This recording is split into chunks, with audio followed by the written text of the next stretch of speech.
kotse, oo. Bagong kotse ng auntie ko. Kasi nga po, yung na-disgrasya kami bago yung birthday ko, yan guys. Yan na yung bagong kotse ng auntie ko. Ano po siya, Honda, ayan.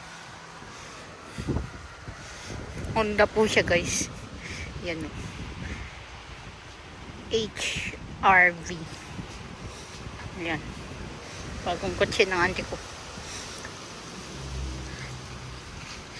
Yan, bagong kotse. Yan. Siguro next time, itutur ko po kayo sa loob. Yan. Kaya na po yung bagong kotse ng auntie ko. Yan na po. Yan. Yung bagong kotse ng auntie ko guys. Yan. Yan po. Yung kotse ng auntie ko. A new car. Kasi nga po we have the accident last November. Yung before my birthday. I think about November 8. Yan. Yan na po. Yung yan po yung bagong kotse. Update lang po guys. Ayan guys, ang ating bagong update ng kotse. Ayan. Yan, bubuksan po natin. Ayan. Ito po yung susi niyo. Bagong update ng kotse ng auntie ko. Before kasi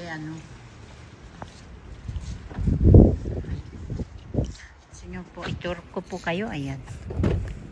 Ayan guys. So, bagong kotse ng auntie ko. Ayan. Ayan po guys. Ay. Ayan o. Ayan po yung bago. Ayan. Ayan po yung may mga naman po. Ayan. Maganda naman po. Tapos ito naman po yung isa. Oh. Pang mo dyan. Ayan naman po yung sa likod. Ayan.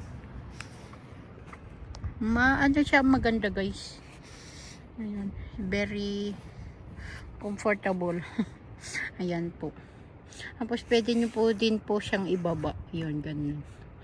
Dami naman po sa likod. Sa likod meron din po. Ayan. Ito naman po dito. Yan.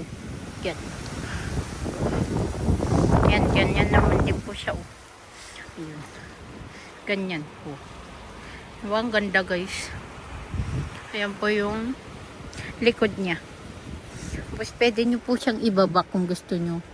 Tapos yan. Yan. Yan lang po guys.